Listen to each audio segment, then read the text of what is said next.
So I feel like it was really complicated because I came out to different people at different times. When I first came to college and I was living in the dorms, one of my friends caught me watching lesbian porn. And so that was like one step of coming out.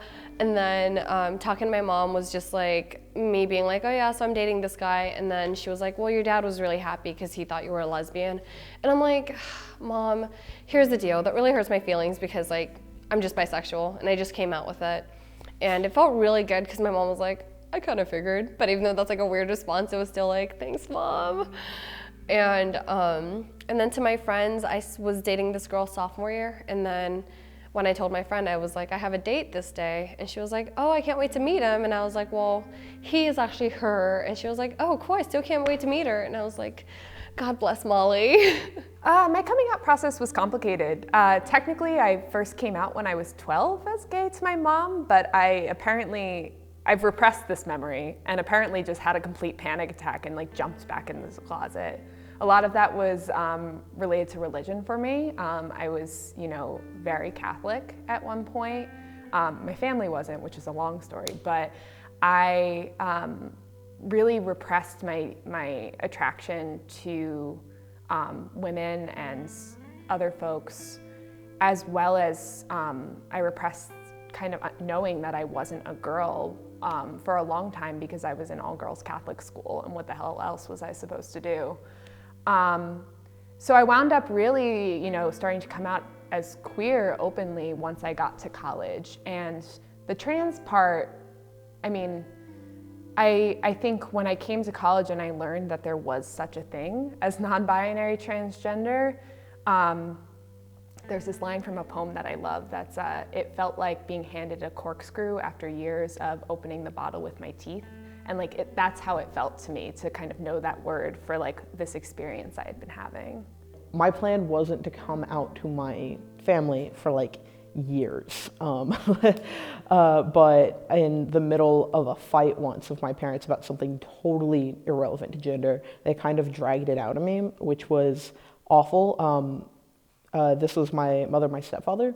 It was a very awful, sort of thing to sort of be forced out of the closet like that, and it was very, very upsetting. But at the same time, they were way more, open and respectful about it than I thought they might be. So that was good, and immediately, they started using my name and my pronouns, which was great. But she kept pushing me to come out to my dad, even though my biological dad, even though I didn't really want to do that, and I was nervous about that. She thought he would be great about it, but he got into a huge argument with me about it, and then stopped talking to me for 2 years.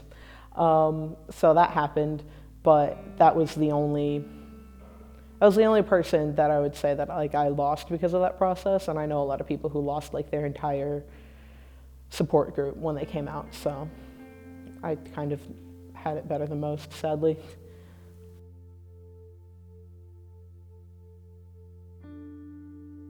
Definitely, I feel like in every new environment I need to come out, but for me, it's not the first thing I do when I meet a person. I always have to gauge who I'm comfortable with, who I will feel will be accepting of it, or who I don't feel would shun me or threaten me if they were to learn of my bisexuality or queerness. So coming out is definitely a process, and especially for me as a non-binary person, because coming out about my sexuality is pretty simple for me at this point. I have the experience and the time that I know how to explain it, but my gender is something that I continually have to remind people about and slowly break out of, because everyone wants to gender you because of your body, so I get gendered immediately and I have to break out of that and then go on to the pronouns that I want to use or the way that I prefer to be talked to, because there's a lot of people who want to call you girl or queen or empowerment and feminist stuff, and I'm in on the feminism, just not in on being feminized by other people. It's really dysphoric. So in a lot of spaces I find myself trying to subtly come out or slip my way into it, because it's kind of hard to just break it all down, be hey, I'm not a girl, I'm not a boy, it doesn't mean anything about you, it's all about me. I need these pronouns, I need you to not do this. It's like, it's nerve-wracking. It feels needy sometimes. It feels like you're asking too much just because of the way that people respond to it. But, so the process of coming out, like, go through it a lot. Like almost every new person I meet, every new space that I walk into, you have to like go through the process again. You gotta remind people, you gotta like prepare yourself for it. It gets pretty exhausting. Coming out is always a constant process because like cisgender and like straight heterosexuality are always like assumed. So it's like a whole process unpacking that, and I still have to like come out whenever I meet new people, which is frustrating, but it's just the way it is right now. I'm not happy about it, but I can work with it.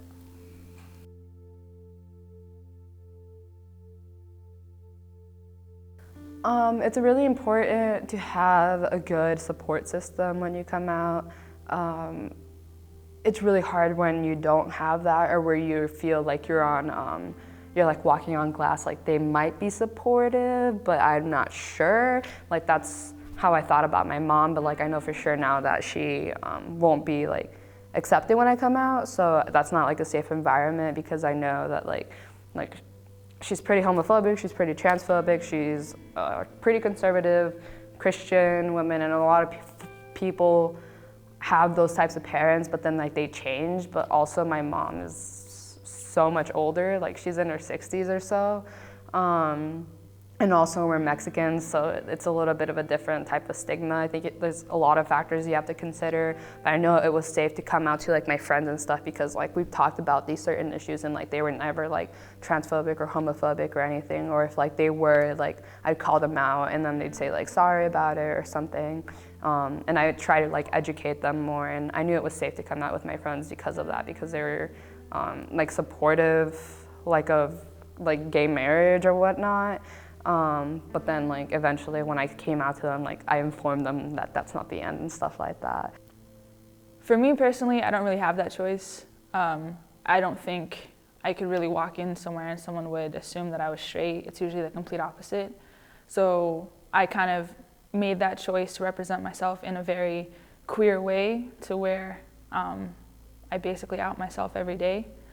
But to feel comfortable enough to talk to somebody about it, I usually listen in on conversations, the type of language they use, the type of views that they have, because I have had it to where somebody is really nice to me until I say something about like a girlfriend or something, and then they will completely ignore me and won't talk to me anymore. So it's a 50-50 kind of, like if you're being very hostile, I'm going to step back and kind of walk away, but if I feel like I can kind of work it in, then hopefully it'll be okay.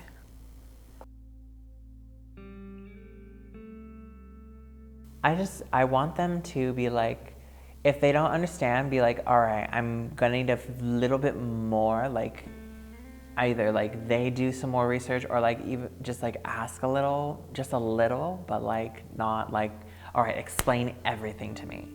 Like I want to feel accepted, and if they don't really understand, then for them to be like, all right, I don't fully understand, but I'm willing to try. I don't want them to say, I'm gonna support you how I think you need to be supported. I want them to let me tell them how they can support me, and I don't expect them to be able to do that right away, because I know it's hard for people that have known you for a while to like come to terms with what's been going on. But I think just trying to do your best, whether it's using the right name or correcting yourself when you use the wrong pronouns. I would want them to acknowledge me and be like, this is who you are, and I appreciate that. Thank you for coming out to me.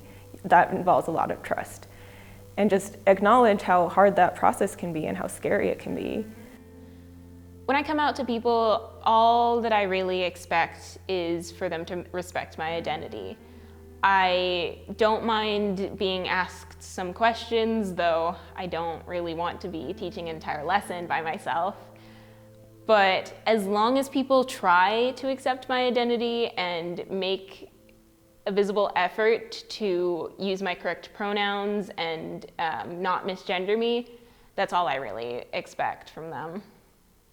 I think the biggest thing is just to listen, you know, not to say, oh, I knew that, or to ask a lot of invasive questions. I mean, questions of course are fine, but really just to listen, to thank them, the person who's coming out, for sharing that with you, because that's hard to do and a big deal, and it shows that someone trusts you a lot. So yeah, just to listen and to be gracious, and to understand that if you have questions, think about whether they seem appropriate, and yeah, go ahead and ask, but then also be willing to have your friend in response say, oh, I don't want to really share that, or I don't know, right? And to just not get impatient about that. And then of course, certainly not to tell other people unless you have that person's permission.